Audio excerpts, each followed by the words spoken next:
Hello, and merry 6.4 day. This stream we'll be going over most of the job changes that happened with 6.4. A lot of it is going to be like, oh, this potency changed a bit. I'm going to try and explain exactly how much that actually means for the job in those cases, but there are a few changes that are pretty huge. Some of them are like very, extremely overarching changes. Something related to AoE ranges, let's say. And I'm going to show you exactly how much that matters. So hopefully you'll find some of these things very interesting. And Matthew says, Square Enix saw my job failing in top and was like, buff their job specifically. Yeah, it's just like how they watch my channel to choose what things to change so that all of my guides are just slightly incorrect, right? Pet changes. This is also something that I need to keep in mind. This is something I didn't actually write down. Hello Green, hello Emir, hello Alif, and Coco. And exactly, atonement is one of the things we're going to look into. So, let's start with the more tangible, like actually practical changes first, right? So, the biggest one. Hey Arya, the biggest change, and probably the only job that actually got some like meaningful adjustments to their rotation is Paladin. So what exactly changed? The significant part is that they got some buffs to some of their base potencies. Riot Blade, Royal Authority, and Atonement got like a 20 potency boost, which is very nice for those that like very nice numbers, because now the 1, 2, 3 combo is 200, 300, 400 potency. Very nice. It also has the side effect you may have heard about the fact that before this patch, Holy Spirit was specifically, like hard casting Holy Spirit without Divine Might, was specifically a DPS loss because of like auto attack shenanigans, because actually the 1, 2, 3 combo with Atonements and Divine Might Holy Spirit averaged 350 potency. So it was like same, right? But because of auto attacks that you're losing out on by hard casting Holy Spirit, you lose 30 potency, so Holy Spirit hard casted is actually 320 potency. This is still true, but the small potency gain to Riot Blade, Royal Authority, and Atonement means that the average potency of your like 7-step combo is 364, which is more than 350, so problem solved. Holy Spirit hardcasting is not worth it. It wasn't before, but now it's absolutely not. And it doesn't require someone to sit down and explain to you how auto attacks work to explain that. It's just even more of a DPS loss now. But the other thing that was there is that the Atonement no longer breaks combos. Some people don't know exactly what that means, and some people don't know why that matters. What it means is that, for example, if I use Fast Blade here, the next combo step is Riot Blade, Shield Bash, and Total Eclipse and Prominence are the only actions, and Royal Authority are the only actions that will break this combo. So if I use Shield Bash, now Riot Blade is not my next step in my combo. That's because it breaks it. So Atonement no longer breaks combos. That means that I can go through my 1, 2, 3 combo, and then I can do Fast Blade, and Riot Blade, and Holy Spirit if I want to. And I can do Atonement. Notice Royal Authority is still a combo. It's still a combo. And it's still a combo. And then I can do Royal Authority and start again. Why does this matter? This matters because previously, the priority system rotation for Paladins, you kind of just had to use your Atonements when you had them, which meant that sometimes you would have to use Fast Blade and Riot Blade during fight or flight, which is, you don't want that. If you can avoid it, you really don't want that. That is typically one of the arguments for using the Atonement dropping rotations.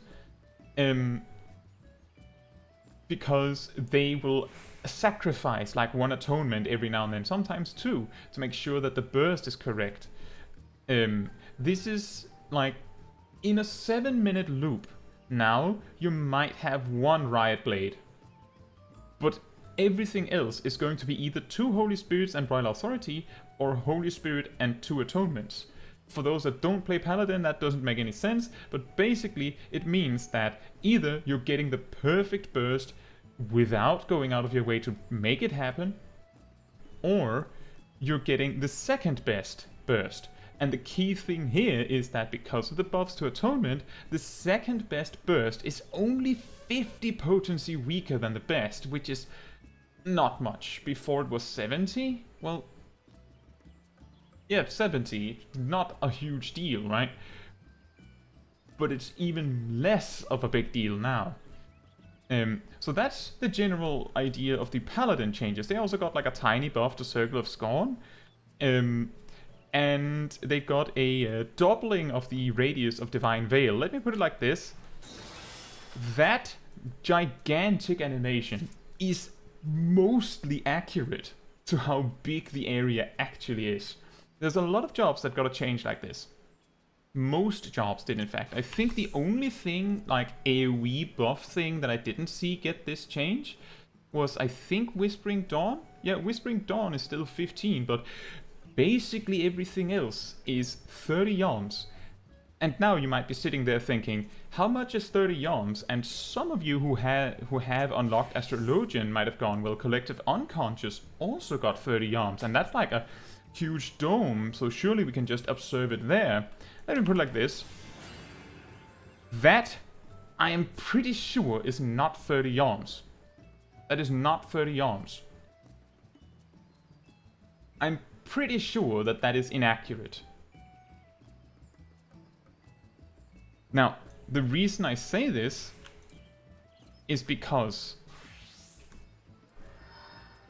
Radiant Aegis has a range of 30 yawns. So I yeet my pet like out into the stratosphere as far away as possible, and then I walk a little further than that.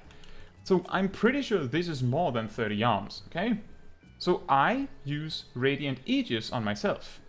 That is 30 yawns. So Carbuncle here will run into range and then use Radiant Aegis on me. So that means Carbuncle will run exactly to 30 yawns from me and then use Radiant Aegis.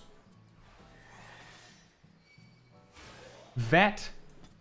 Oh, it actually ran back to its position. That is really strange. Let me just make sure that I stop it from doing that. Around there is 30 yawns. This whole thing is 30 yawns. Now, you might be thinking, where, like, how does this impact me in, like, a raid setting or a dungeon setting or something? Most arenas, like, for 8-man content, are not much bigger than 30 yawns in radius. So if you plant yourself in the center of the arena, even that weird dancer or machinist or summoner, whatever, who's like over in Narnia, will get hit by your buff. Unless it's Whispering Dawn, for some reason. I just want to clarify, just to really highlight how weird it is, that Physis is supposed to be the Sage equivalent of Whispering Dawn, and Physis is 30 yawns, and I mean, that is pretty accurate.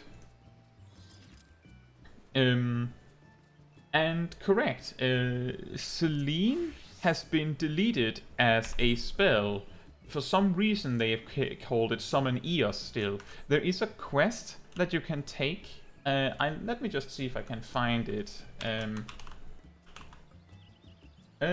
From Thubigain, your Arcanist teacher in Limsa, will give you a new quest at level 30, and when you've done that, you can use Eggy Glamour to choose between Eos, Selene, and Carbuncle. Which is pretty exciting, because I'm a huge fan of Carbuncle myself. Finally, we get to use Carbuncle just like Alphino. Alif says, so Astrologian's bubble is not huge? That's the thing.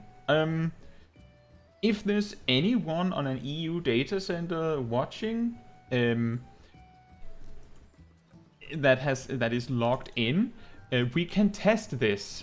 I just need a second player. because I am pretty confident that this bubble is incorrect.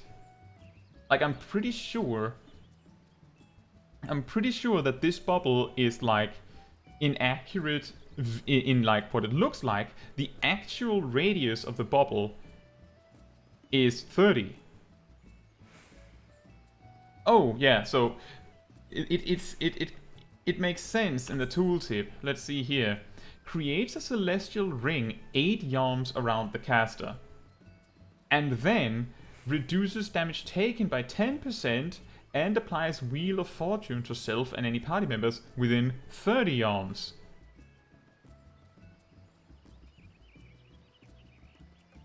Oh, okay. So here, okay. So this is a little strange, but I think I got it. So the way that Collective Unconscious works, let's take this now while we're at it, is that when you cast it, it will apply the damage reduction effect, the 10% damage reduction effect, for 5 seconds. That's the first duration there that it says 5 seconds, to everyone within 30 yalms. And it will also apply Wheel of Fortune, the regen effect, for 15 seconds to everyone within 30 yalms. But if players walk into the ring, like this dome here, which is allegedly 8 yalms, it will reapply these buffs. But the initial application is 30 yalms. So like if you do the trick where you just like flick it, like quickly, like weave it between your GCDs, that will give everyone the effect for minimum duration. But if people step into the bubble, they will keep getting it reapplied. So it is apparently both 8 and 30 yalms. It's both things. But most of the effects that have been changed have gotten like giga animations that really, really underline how absolutely monstrously large the areas of effect are. Right. Yeah, exactly, Matthew. It's 30 when it matters. And Ymir says, why can't scholars have Ifrit? Well, I suppose that I don't even think you can have the other colors of Carbuncle. I'm pretty sure it's only the blue one you can have as scholar, but I haven't done the quest. I literally logged in and prepared myself for this stream, so like the only thing I've done is like test that Atonement works the way that I assumed it did, and stuff like that, and tested the pet thing. You can have all the colors. Oh, excellent. But you can't have the summoner-specific ones. Right. So, the next thing on this list is then... let me see... Right. The only other significant, like... I have my notes on this screen. The only other, like, significant mechanical change with this patch is Dragoon. For PvE. I will get to PvP a bit later. We have to get through the PvE stuff first. I know people care most about that. So Dragoon had a change that is that the camera doesn't follow you anymore when you use jump, and your position doesn't actually change when you use jump. As far as the server is concerned, it's basically like using Piercing Talon.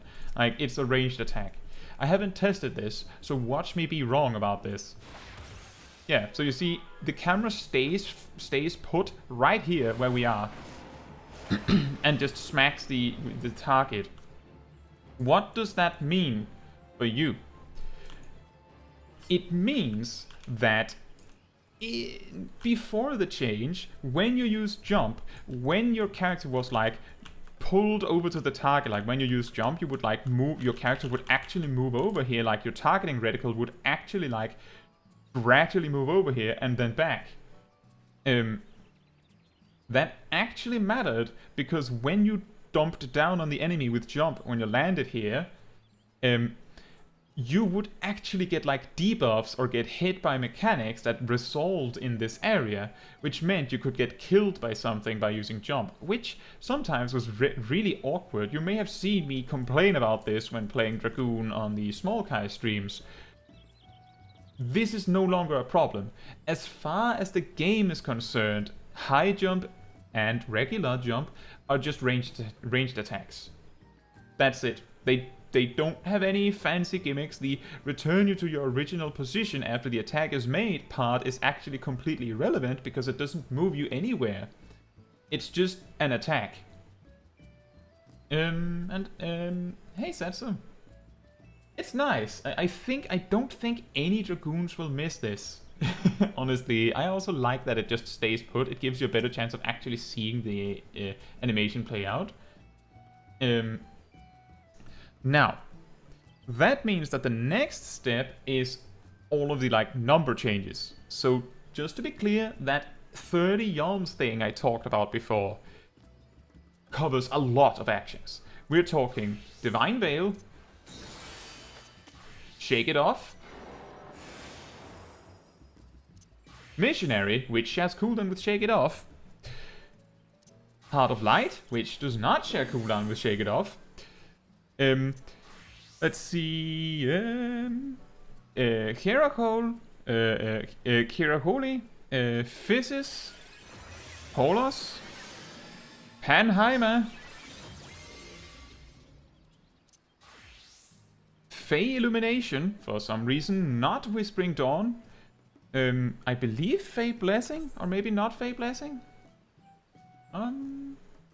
Not Fey Blessing. They're just picking and choosing on this just randomly. I'm pretty sure Holos is supposed to be the Sage equivalent of Fey Blessing, but okay then. Deployment Tactics. It's giant. It's absolutely absurd. And Astrologian's Divination, most raid buffs basically. And of course there's this weird thing with Collective Unconscious where the repeated application of the buffs is 8 yalms, but the initial application is 30 yalms. And then we have... Oh yeah, White Mage's Temperance is 50 yalms now. 50.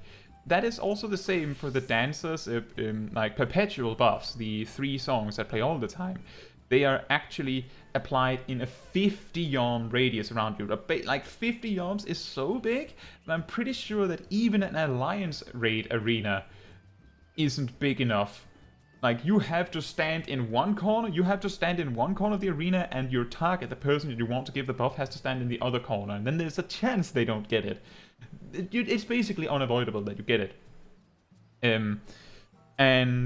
What else? Right, the Monk... both Mantra and Brotherhood is also 50 yalms, 30 yalms. Reaper's Arcane Circle is 30 yalms. I think, let me see, yes, Searing Light is also 30 yalms. While we were on Bard, Radiant Finale, Troubadour, Nature's Min, and Battle Voice are all 30 yalms. And of course that also means that Machinist's Tactician and Dancer's Shield Samba is 30 yalms. That is a given, it's basically the same button. And also Technical Finish, let me just find Technical Finish, applies the buff in 30 yalms. The important thing is the damage area is still 15 yalms, but the actual buff is applied in 30 yalms. Is there anything else that I missed? Oh yeah, Paladin. Ranged Physical's Paladin is also 30 yalms. And Red Mage's Embolden and Magic Barrier is also 30 yalms. That is a lot of names to keep track of. The general gist of it is this. Raid buffs, so damaging raid buffs that boosts the damage of your party members, is 30 yalms, unless it's like a perpetual effect like Mage's Ballad, then it's 50. Damage reduction buffs for the raid, party or raid, is 30 yalms, unless it's a perpetual one like White Mage's Temperance, then it's 50 yalms. That's it. That's basically it. That also mean that doesn't mean that. So you may have seen in some of my tips and tricks videos that I recommend running down under the boss when you're casting your raid buffs, and generally staying closer to your party if there's no reason not to. That's still true. You should still do that. If you're standing in one corner and your target is standing in the other corner of the arena, there's a chance a 30 yarn buff will still somehow miss. So just keep that in mind. You should still like assume that your areas of effect aren't infinite, because they're not. They're really big, but they're not infinite. But yeah, Stealthy Spy, Radiant Finale and Battle Voice are 30 yarns. Basically all raid buffs. That means that the next thing I have on the list is... oh right, there's also a really, really random buff that Dragoon gets. Now, any Dragoon mains in the chat? Have you ever felt like during your burst it's so annoying that you have to do your positional, so you just use true north all the time during your burst? Introducing new Dragon Sight, which comes packaged with a 20-second true north effect. 'Cause reasons. Only for yourself. Your like player 2 doesn't get this, but you get complete like ability to ignore positionals for the full 20 seconds, and given that you're using Lance Charge together with Dragon Sight and most of your burst and Battle Litany and all that together with Dragon Sight, that means that during your burst you can just completely ignore positionals. I don't know why they felt this was important. I think they might mention it, they have like a list of like adjustment changes, but I feel like they focus a lot more on the jump thing in notes about Dragoon. Is there anything else that are like weird standout things? I think there's one thing. I believe that... oh yeah, the dome shields that you put down, specifically Asylum and Sacred Soil, are 15 yarms now. So they're absolutely hugely gigantic, like insanely big. So there's that. And then we have Samurai Tenkagoken, the AoE finisher, got an increase to its radius. I believe it went from 5 to 8. Yeah, exactly. They started the expansion at 8 yarms, those domes. I think they got buffed to 10 at some point. I'm not sure. Yeah, from 10 to 15, my notes say. I think I forgot one of the things that got a bigger area. Scholar's Expedient is also 30 yarms. But yeah, that is also defensive buff, so of course it's 30 yarms. Yeah, Samurai's AoE finisher is 8 yarms now. Apparently they needed that. I'm guessing that the animation highlights this. Let's test it. This also applies to the Kaishi. Yep. But that is all of the like practical changes. That means that the next one is the actual like what does this matter? Like how much is this actually? So I have a little paint here that I can use to like write things to explain, because numbers in the air can be very difficult for some people. Completely understandable. So I have dived into like logs of like really well performed logs to see like how much of the DPS for a specific job a specific action is. That's like the easiest way to like at a glance get a relatively good idea of how much a buff is going to be worth for the job. So for example, Riot Blade is like around 4% of a Paladin's DPS over the course of a single target fight. And that is increased by 20 potency. This amounts to increasing the DPS of a Paladin that does not change the rotation at all by 0.31%.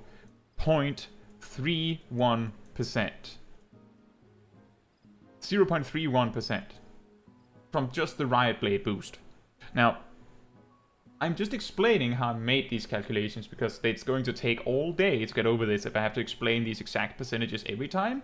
So just assume, if I say that the potency boost of a specific action increases the DPS of the job by 1%, then it means based on how much the action is typically used, it's this much.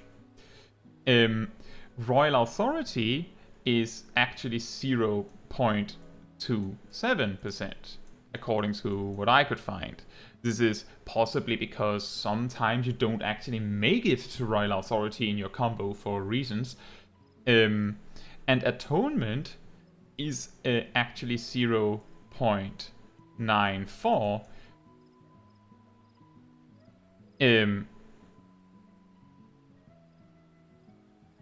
Which means, let me see here,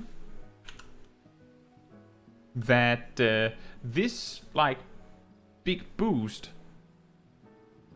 is not like massively huge. There's also the Circle of Scorn bit on single target that DP that actually amounts to also around 0.26 from what I could find, which is very astounding. But that's because the actual like initial damage of Circle of Scorn, as far as I could see, is a little bit more than 1% of the total DPS of a Paladin on single target, and that got boosted by 20%, going from 100 to 120.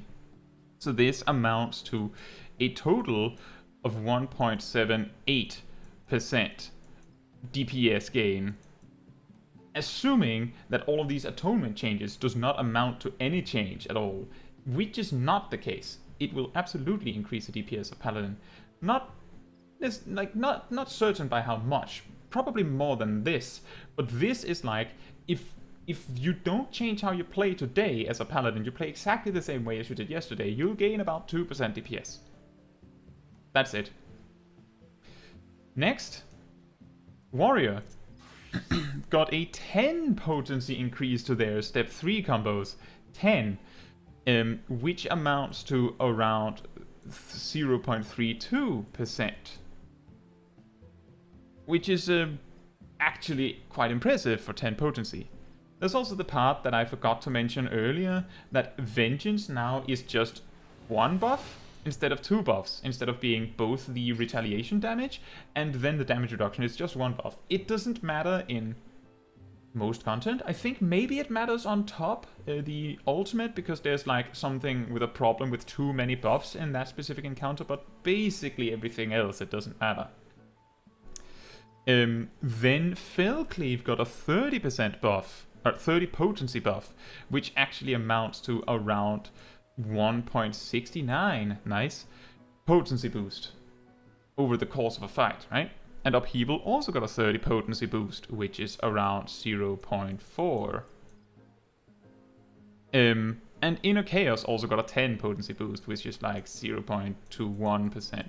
So it's really the Fellcleave part here that is like the big breadwinner, right? This combines to around 2.62% more DPS. Again, assuming that nothing changes, and because Warrior got no mechanical changes, that's probably going to be true. And thank you, Junebug. I hope you enjoyed the patch too. Next up, and of course, I'm pretty sure...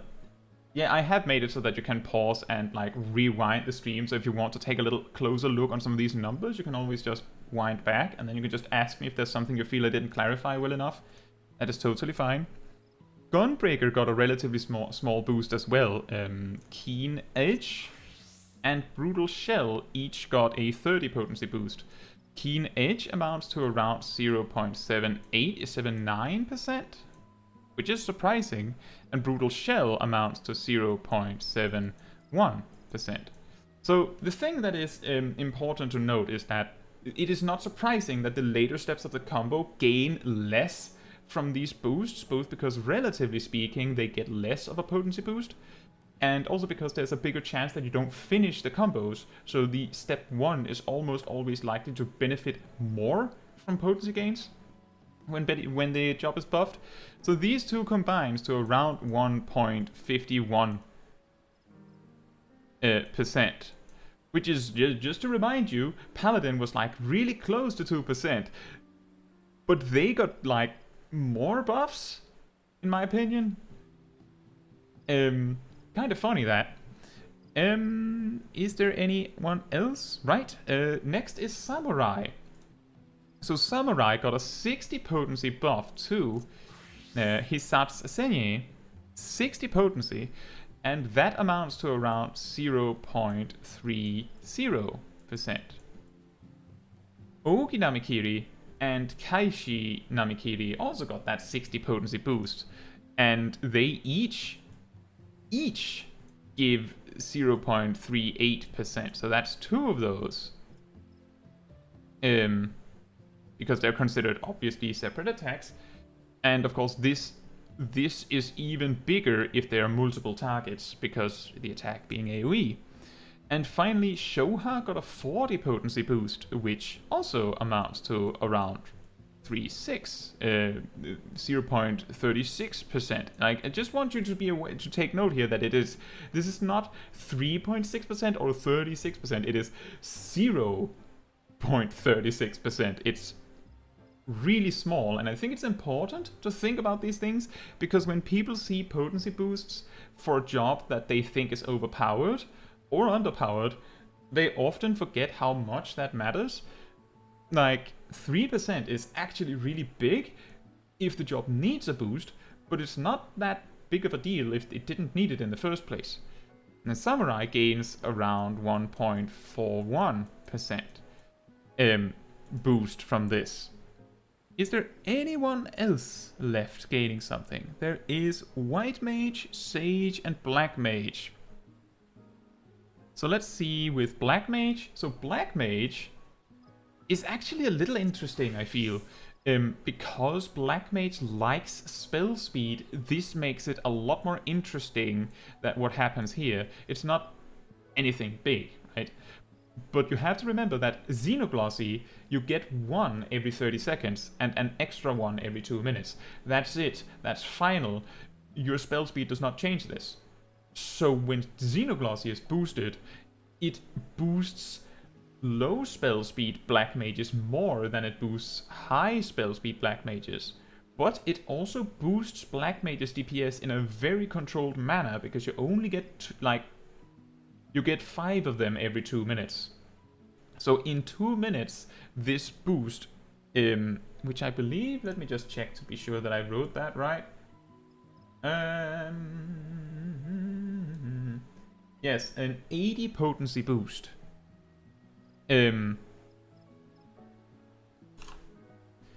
Amounts to around 1.7% more damage, which is really surprising when you think about it. But there's another one. So another thing that the Black Mages got with the patch is that Enhanced Enochian 3 has been buffed again.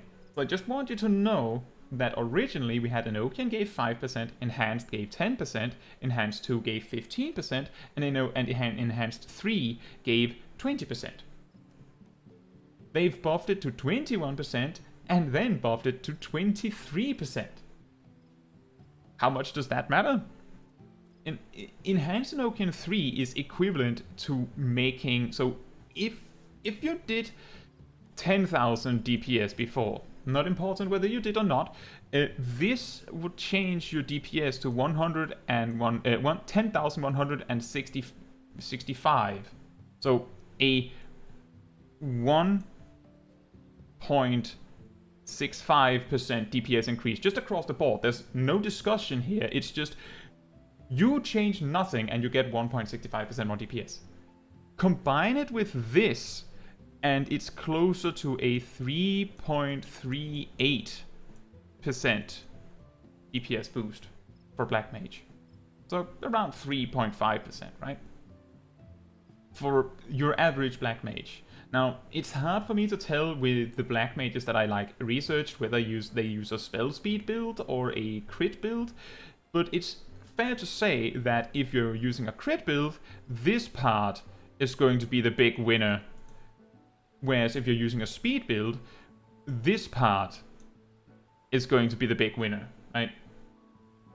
But overall, it's like at least 3% more DPS, which is crazy good, right? Just remember that Samurai, which is a job that Black Mage is often compared to because they're both selfish DPS, got half that.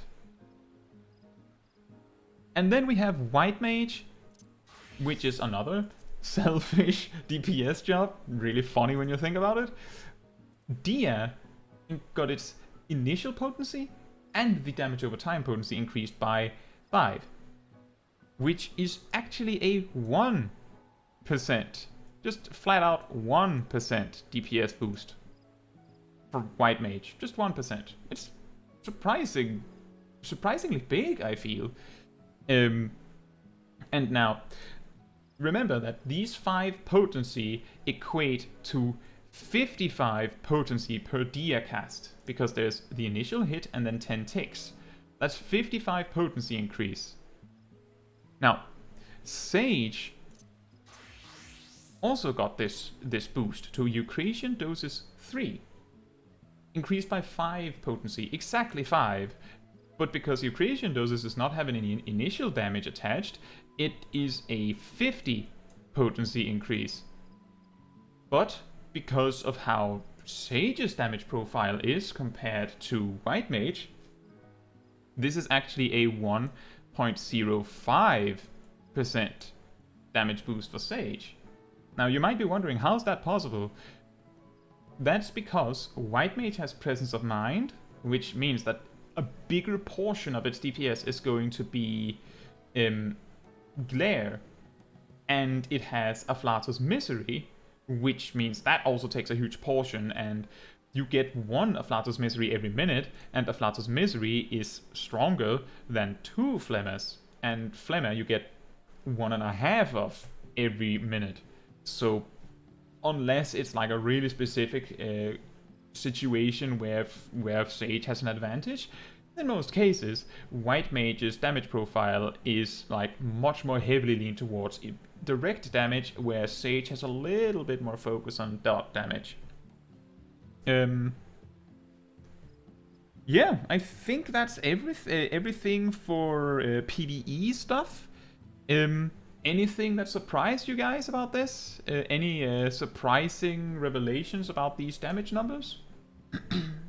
I know math is incredibly entertaining, right?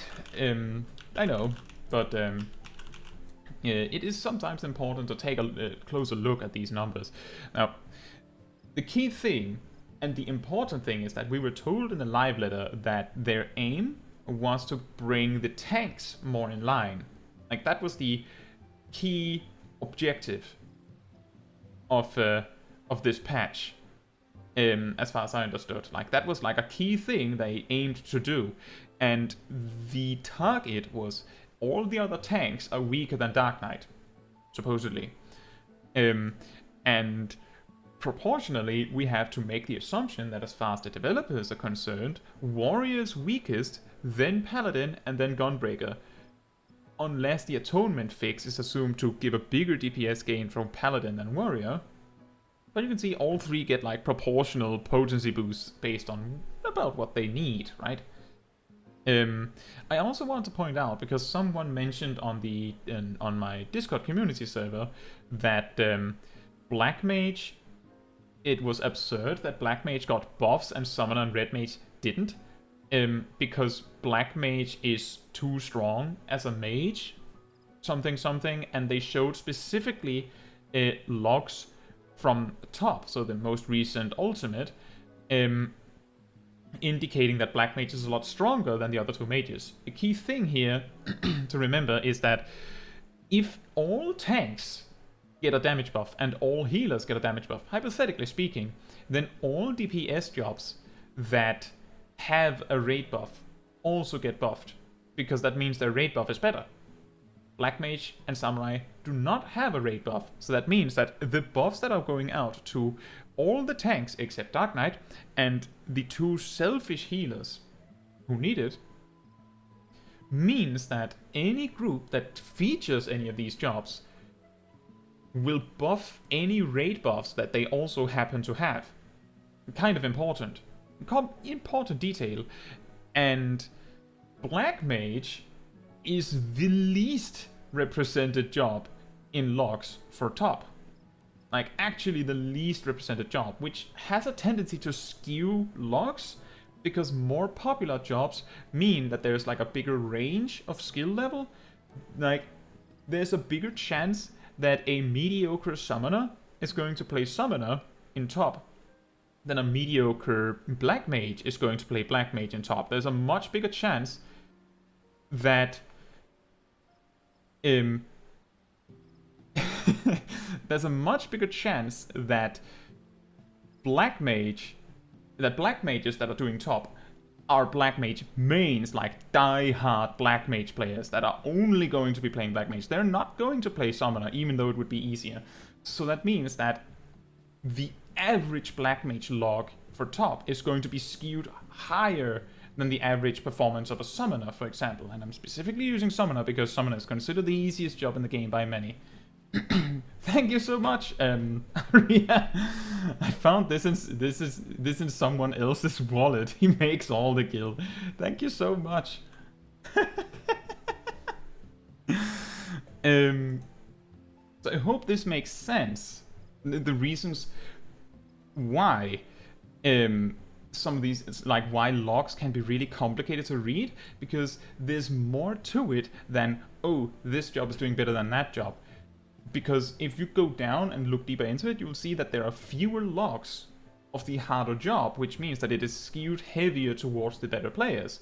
The worse players are like filtered out more because of this. Now, I think that is everything for PvE. There's not as much to cover for PvP, both because the things are less like super brutally strict damage numbers and more like, how can you use this? There are some frontline changes and then some specific job changes, and if you play PvP at all, this might be interesting. If you're not playing PvP, it might also be interesting to know what you should maybe try playing. And maybe what you shouldn't try playing. So, just to give the quick rundown, Ninja and Monk are probably going to get nerfed more in the future. Ninja has been nerfed in every single patch since the PvP rework. Every single one, including this one. And then there's a bunch of jobs that got some small changes, but specifically Monk got a nerf and a quality of life thing, and Ninja got 2 nerfs. So, let's take it from the top. Not the ultimate top. Paladin's Holy Sheltron. Before, the way it worked is that if you didn't break the shield, like if your enemies didn't attack you and break the barrier, it would do 2000 damage and then do half of whatever's left of the barrier. Now, it just explodes in an AoE for whatever's left of the barrier, which means that before it did between 2001 and 8000 damage. Now it does between 1 damage and 12,000 damage. Not 0, because if it explodes, that implies there's shield left. And that's important because it also slows everyone that gets hit, right? That is the major change for Paladin. Monk, Enlightenment, knockbacks an enemy and applies a debuff to them that makes it so that the next weapon skill or limit break that you use on them will do extra damage. This was nerfed from 12,000 to 8,000, so like 33% nerf in light of Enlightenment's total damage. That's going from 20,000 damage to 16,000 damage, so that's a 20% nerf.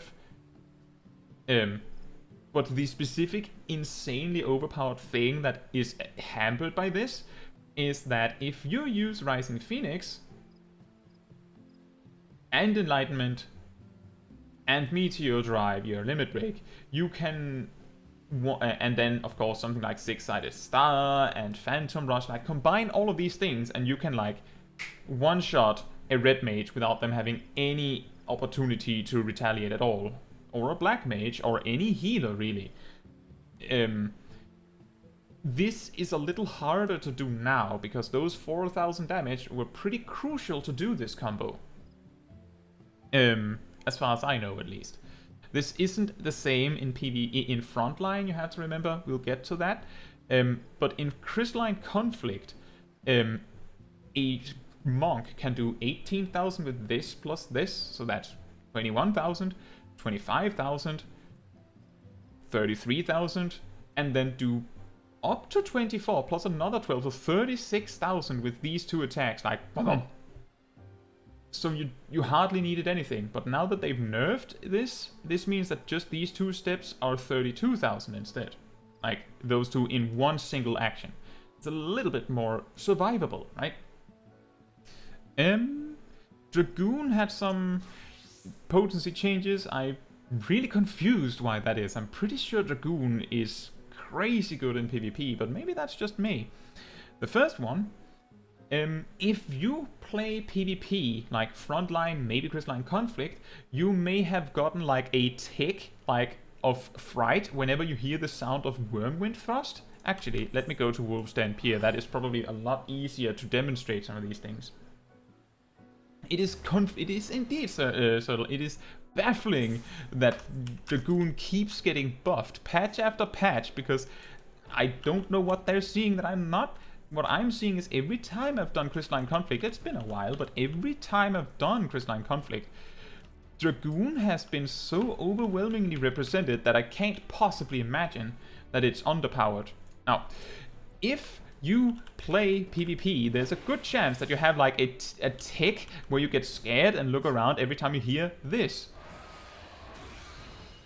Because it hits like a freight train and is like 20-second cooldown and comes like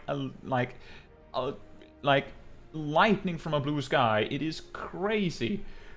And now the change they made is that before, when you got hit by Wormwind Thrust from max range, it did 4,000 damage, but at let's see, no, if they used Wormwind Thrust in your face, it would do 4,000, and if they ran far away to use it, it would do 16,000. Now, if they throw it right in your face, it does 8,000. So it just buffed the melee capability of this attack for some reason. And then they also buffed Heaven's Thrust, which is accessible once every time you use jump. So your high jump makes your regular attack into Heaven's Thrust. That was boosted by 2,000 potency, but that is not a big boost because jump itself was nerfed by 1,000 potency, so the net gain is 1,000 potency. Jump plus Heaven's Thrust is plus 1,000 potency with this patch. Horrid Roar, which is mainly a defensive tool, reduces the damage enemies deal to you, was buffed by 2,000. Doesn't make a huge deal, but I mean, if you were 2,000 away from killing someone, it's pretty big. And then their limit break had its damage modified a little bit. So Sky High is that thing that comes down and then everyone in your party just dies. Very balanced. Not biased at all. Has been changed so that the full area of effect does 16,000 instead of 18,000, but the center area still just does 32,000. So before, I believe it read 18,000 and then specifically said that the center does 32,000. Now it just says that the potency is doubled. Just imagine that if they're in the middle of the area, you get hit twice. Basically what it means. Ninja got a brutal nerf to its quality of life, I would say. So the first thing is that its limit break takes an extra 15 seconds to ready. So that's not so big. It's not so big, but it does mean that, like, the important thing is, like, when you start a fight in Crystalline Conflict, those jobs that have like a who's a good one? Let me find a good one. Wait, what is a good one? Is 90 seconds the lowest? I suppose it is.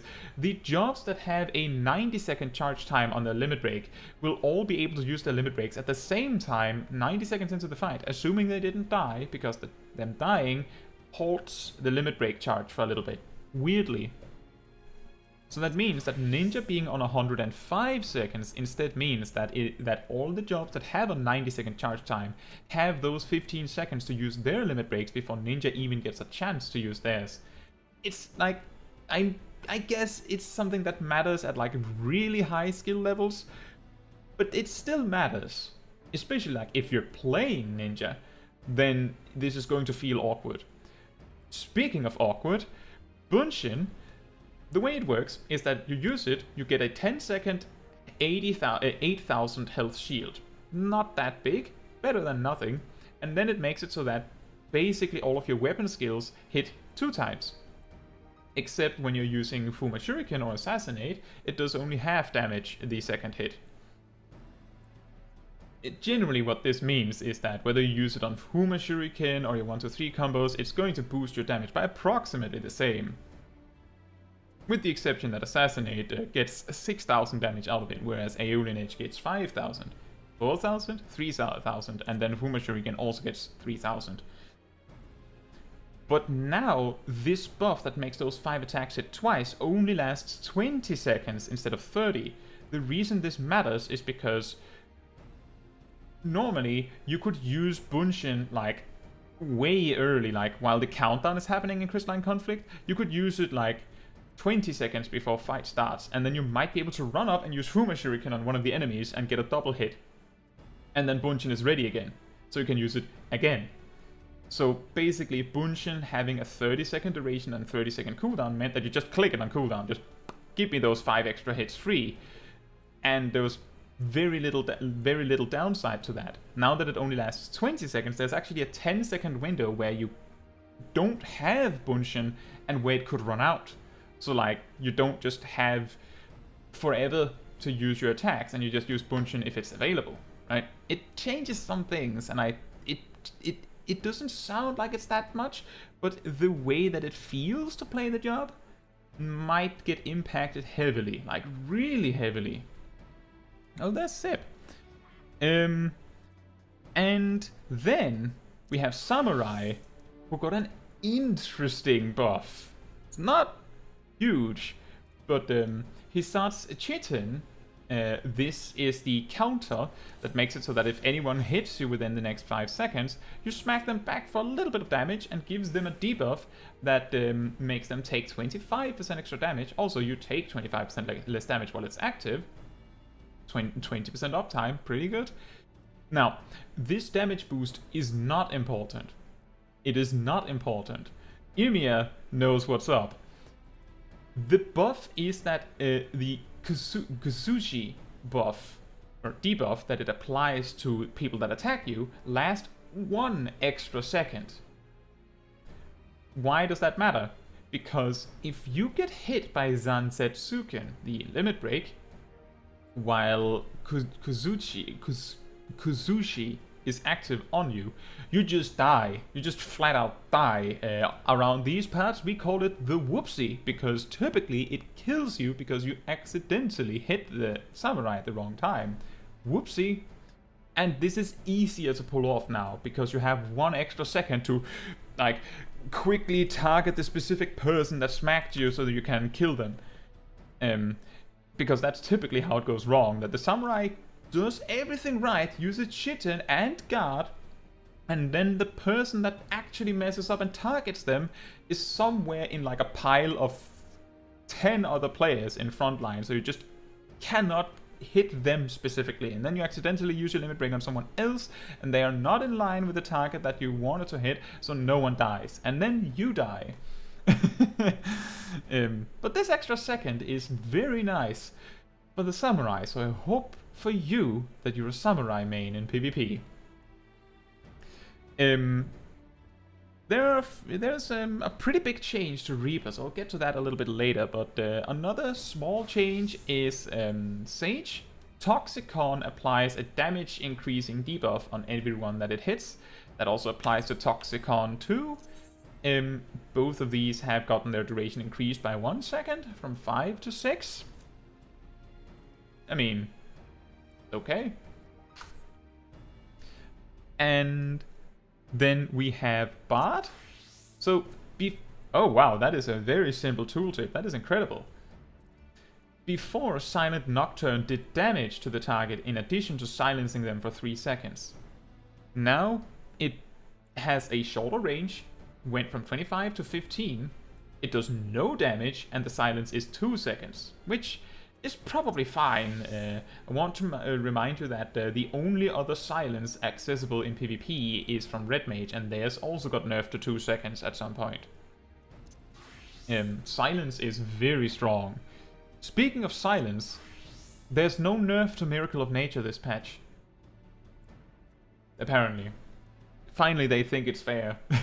2 seconds. And Apex Arrow got a 2000 potency increase. Repelling Shot also got a 2000 potency increase.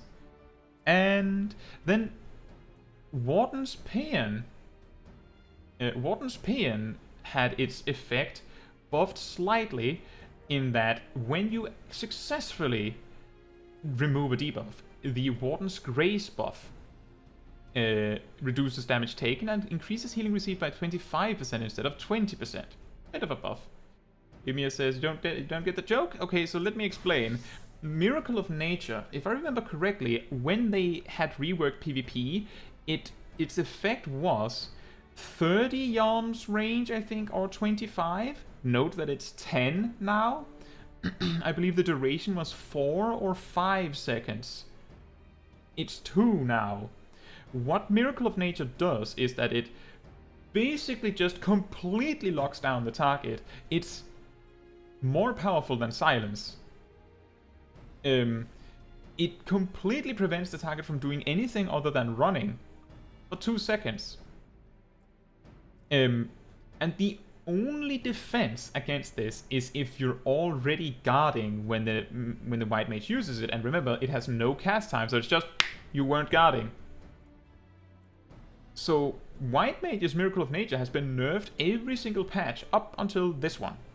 Just like Ninja has been nerfed every single patch. So that's the joke. But yeah, Warden's Paean got a little bit of a buff, so if you're playing Bard and you're not actually using Warden's Paean effectively, start using it. You can remove stuns, crowd control, all sorts of stuff from your friends with Warden's Paean, and then it also gives you repertoire, which makes your powerful shot stronger, into Pitch Perfect, which does slightly more damage. So you want that. You want to use Warden's Paean on cooldown and want to use it effectively. And then we have Machinist that had a pretty big change as well. Bioblaster, which is one of these actions, before it just applied, like if it did 4000 damage in a cone and did 4000 damage every 3 seconds for 12 seconds to every one hit, and if you used Analysis, it would just add the 75% heavy debuff, which is pretty gigantic, I'll say. That is big, but it does no damage. And all the other Analysis effects added damage in some capacity, so that made it a little bit awkward. But now Bioblaster's potency is doubled if you use Analysis on it. There's actually something that I'm very curious about with that, so let me just test this. That did 8000? Ah, there we go. It's only the initial damage that's doubled. So if you use Analysis on Bioblaster, it doubles the initial damage of the attack, not the dot, which is probably for the best. That is one thing they changed. The second thing they changed is Chainsaw. The way that this worked before is that it did 12,000 damage just outright in a straight line to everyone you hit. Just 12,000 damage. But if you used Analysis on it, there was a 3% chance that Chainsaw would just, on top of that, do like 95% of the target's HP. Just bang. You take 50 odd something, 50 odd thousand damage and die. Which was super fair and led to a very, very balanced PvP metagame where you didn't just rely on dumb luck to flip a match in your favor, right? It was as the machinist, it was always awesome to get that proc, obviously. But the person that got killed, it always sucked. It always felt unfair. Always. So, like, it was never, it was always a negative experience for the proc to happen, right? So what they've done instead is that they've made it so that Chainsaw only does 8,000 damage outright, but it does 50% more if the target is below 50% health. And then if you use Analysis, it does 50% more? Now, interesting question. Do these stack? Let me figure that out. Please stand by. This will take a little bit.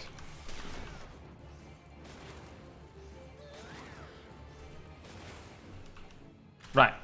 So it's clearly below 50% health now. So if they stack additively, then it will do 16,000 damage. If they stack multiplicatively, then it will do 18,000 damage.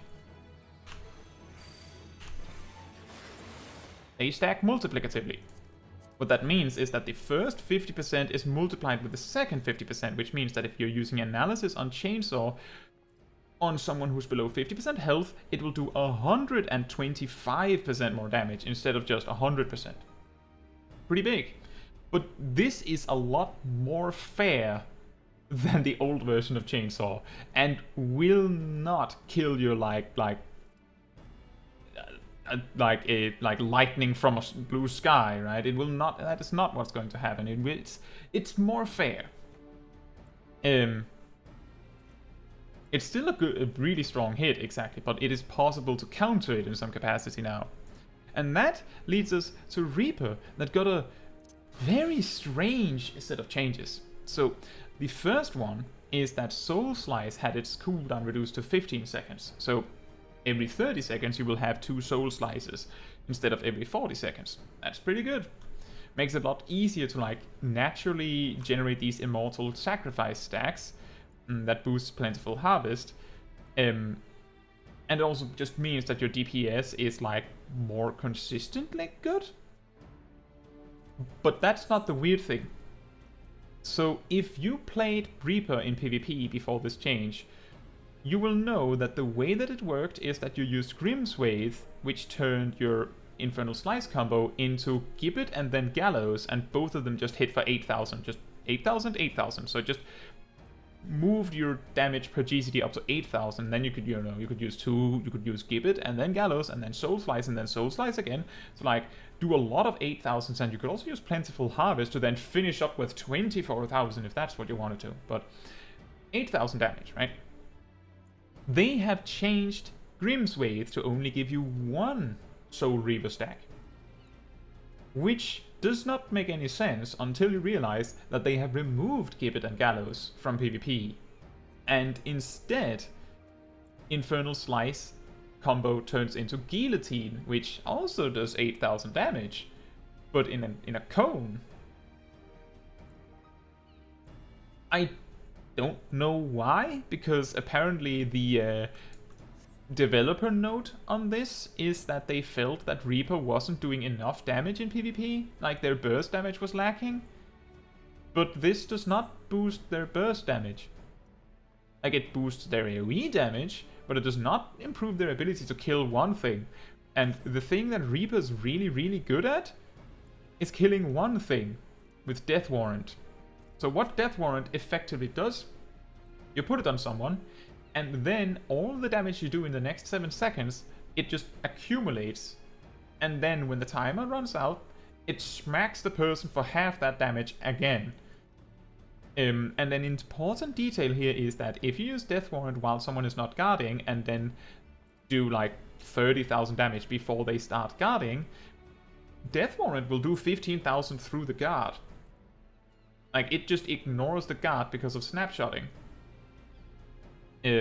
So Reaper can do a surprisingly good amount of damage, but the thing is, Guillotine does not help that. I suppose the logical reasoning is that the way that you're supposed to play Reaper is that you're supposed to use Plentiful Harvest extremely aggressively, and you're supposed to use Tenebrae Lemurum, the limit break, insanely aggressively. I think it's something like if you're using Plentiful Harvest on cooldown and Tenebrae Lemurum exactly when it's up, you can actually get it ready in like 45 seconds. Not 75, 45, if I remember correctly. Which means that you can use it super often, like really, really often. And during your limit break, you get to use 4 Reaps and Communio and 1 Lemure Slice. You also get that.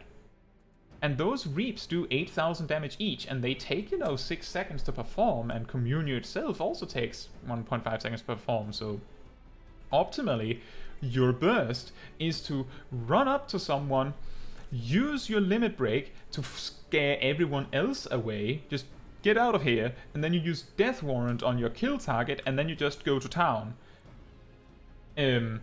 Which means that Guillotine serves no purpose in that process. But Soul Slice also serves no purpose in that specific aspect. So if they feel like the Reaper's burst DPS is lacking, then they should have buffed their limit break options, I feel. Personally, I think.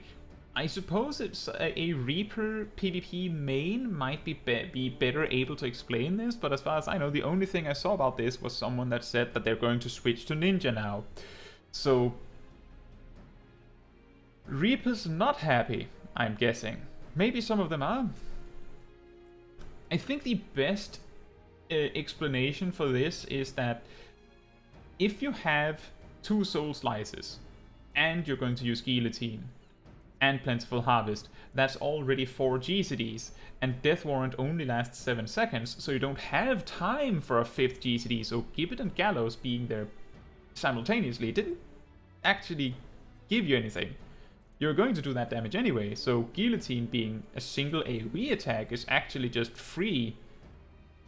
Skin says, is Samurai still one-shotting everyone? It can still one-shot everyone.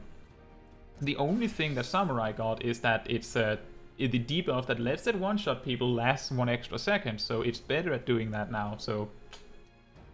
And Emia says, can we have that in PvE to the Death Warrant? But yeah, I get that, by the way, Sertal, that monks make me uncomfortable too. That's because I mained Red Mage for a while. Just seeing a monk on the other team is like, oh, I'm going to be dead for the most of this match, aren't I? So the only thing left is Red Mage got a change. The change they got is very difficult to read out of the patch notes because it doesn't explain what Monomaki is. So what is the change is... So Red Mage has a melee combo, and what this melee combo does depends on whether there's the black circle around them or the white circle around them. If it's a black circle, they apply a dot with each step of the melee combo. If it's a white circle, they apply a shield to themselves, and these shields stack with each other, so they get up to 3 shields, like 1 for each step. The buff is that the shield is 10% bigger if you're using the melee combo on someone that is afflicted by Monomaki. What's that? Monomaki is the debuff applied by Korakor. It makes the enemy take 10% more damage from you and also makes you take 10% less damage from them. So it's like very lopsided, a 20% difference. But now, if you're attacking the person in a defensive manner with your white circle, then you get bigger shields while doing this. Hooray! I think that's the only change that Red Mage got. Which leads us to the frontline changes, which I think is more interesting to most people that casually PvP. So, the first one, and it might be easier to follow this with this paint overlay again. So, you might know that in frontline,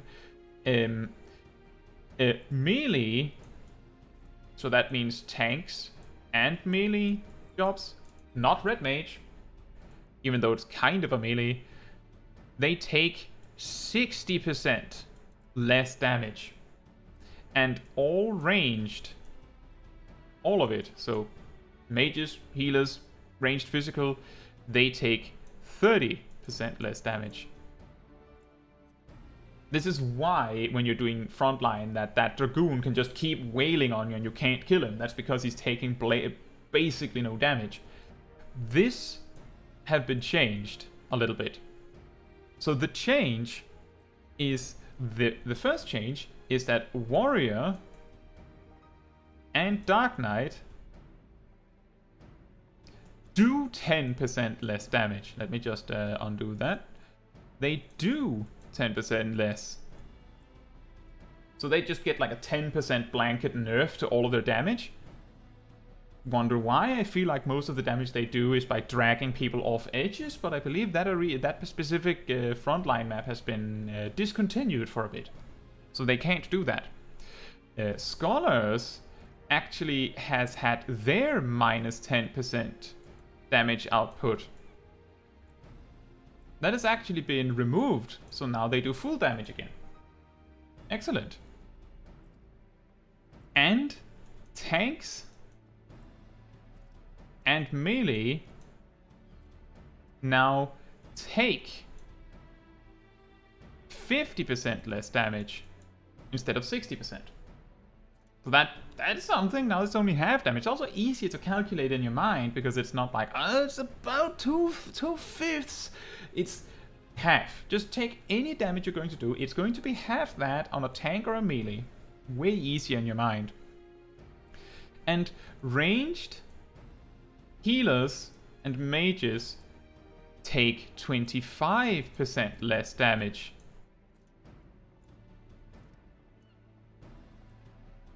Except dancers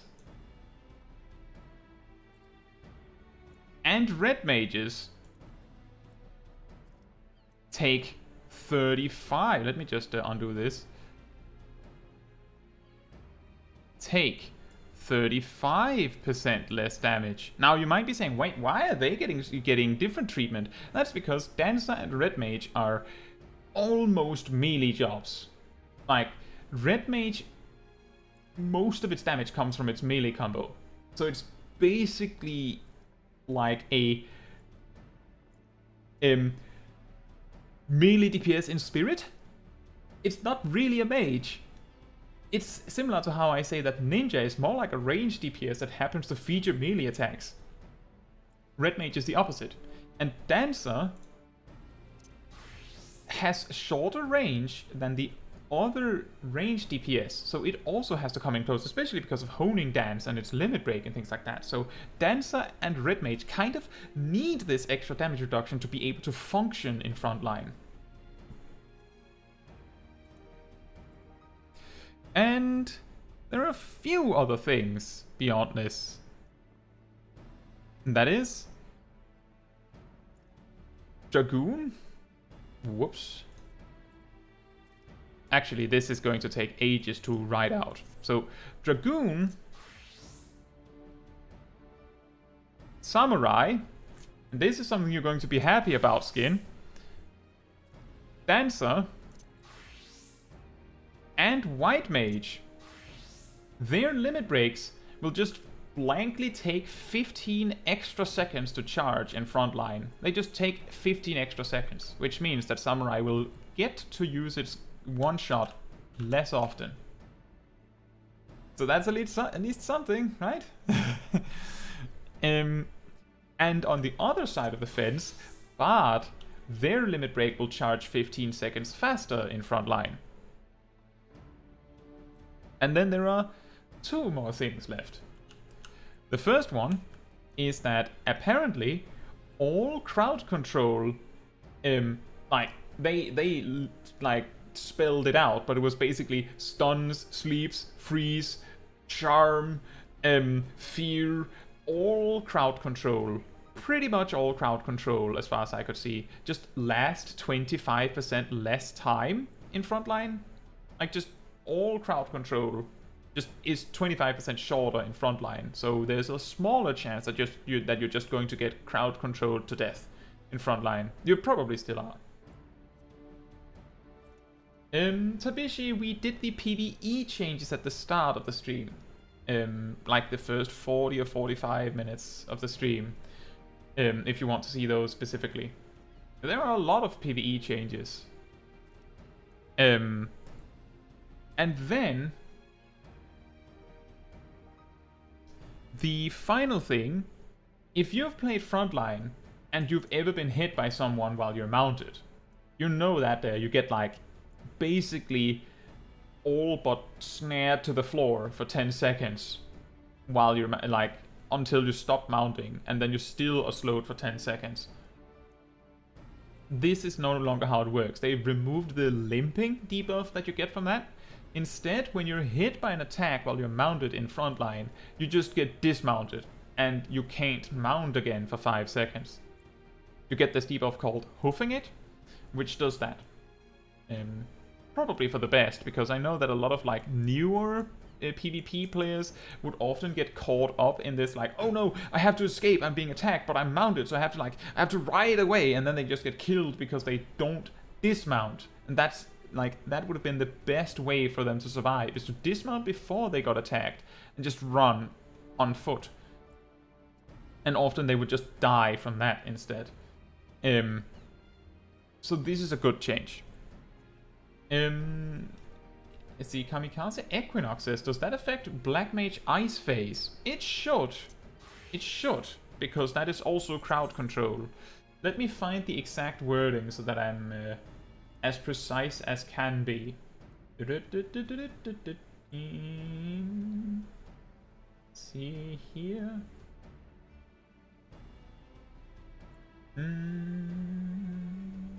Frontline. The duration of stun, heavy, bind, silence, sleep, and deep freeze statuses has been reduced by 25%. So that means that most of the crowd control that is applied by very specific limit breaks are not affected. I suppose that the effects that are not affected are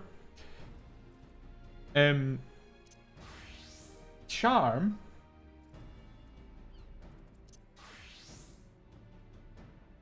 Hysteria,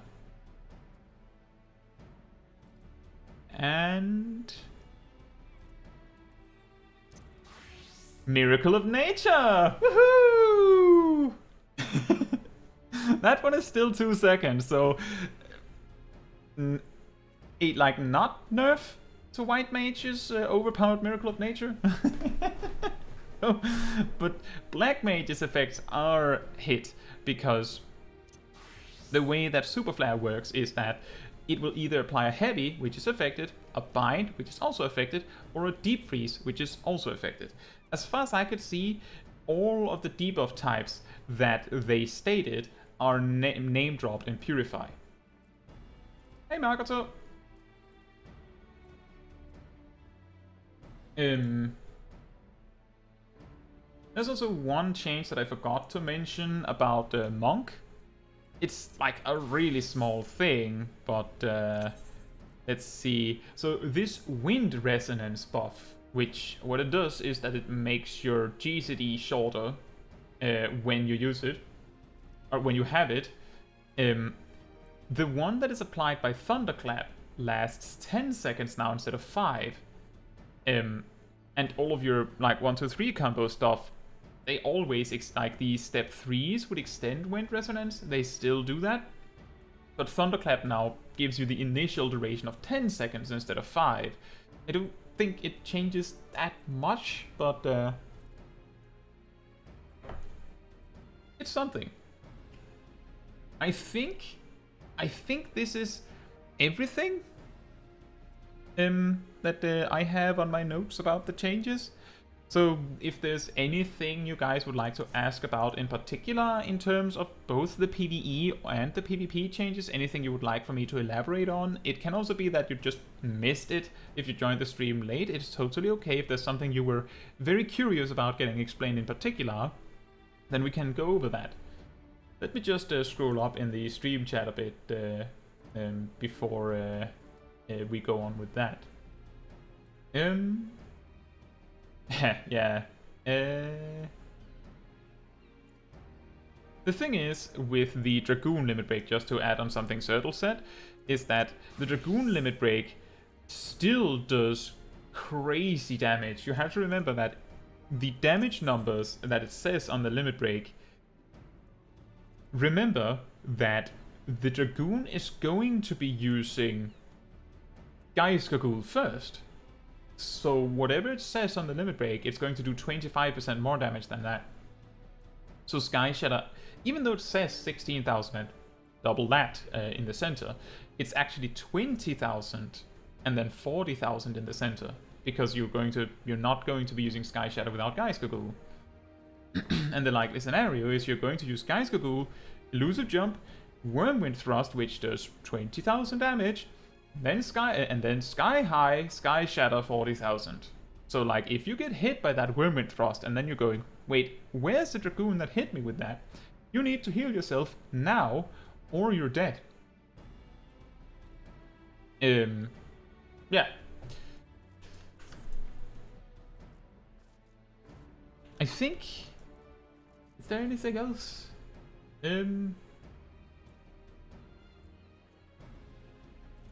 So I'm glad they just left White Mage alone. I'm just saying that the Miracle of Nature feels just as annoying as it always did. Even though it's shorter, it just feels less annoying, but still annoying. Right. It seems like there's no particularly specific questions in regards to the job changes. So I think that's what I have for this stream. So what's going to happen now is that I'm going to take like a small break that will end this stream, which is important because after that I will return with a new stream where we're going to be doing the new main quest stuff. And why this is important is because there might be some people that have like just put the stream on in the background and are going about their business, and then maybe they've gone into another room and then they come back and then there's like a huge story spoiler on their screen. Me like doing a separate stream both means that everyone that is specifically interested in seeing the MSQ stream can more easily find the VOD after the fact. And it also means that no one is like caught in the stream.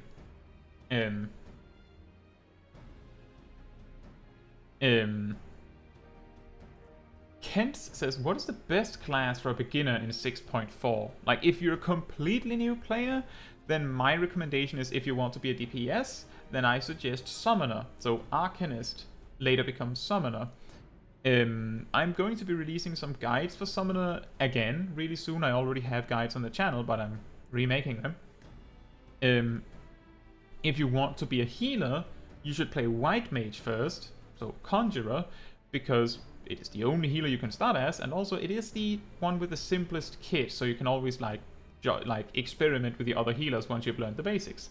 If you want to be a tank, then I do recommend Warrior, mainly because Gladiator, so Warrior from Marauder, mainly because Gladiator and Paladin is surprisingly weak for like a really long time of their leveling experience, while Warrior gets really like it stays good and only gets better. Like, it is known to be the tankiest of the tanks because it can heal itself so well once it gets to level 56.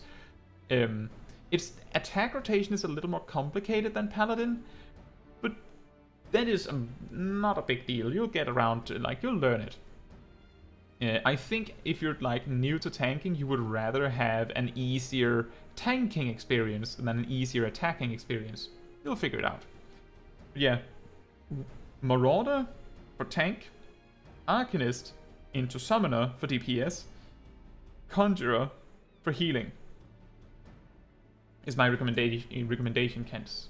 Naruto says, I would love to watch the new MSQ stuff, but I don't want spoilers. Maybe I'll play it on my old character. You could do that. Yeah, Warrior is very good. Very strong. I really like the changes that Paladin has gotten this patch, though. But that is not super significant until you reach like level 76. Right. So, for everyone that is not going to be watching the MSQ stream, have a great patch day. And those that are going to watch the MSQ stream, I'll see you in a little bit. And that is what I have. So thank you so much for watching this rundown of all of the job changes. I hope you find it helpful. Remember, if you missed the PvP stuff, we go over all of it in the first half of the stream, and then the PvP stuff is the second half of the stream. See you very soon!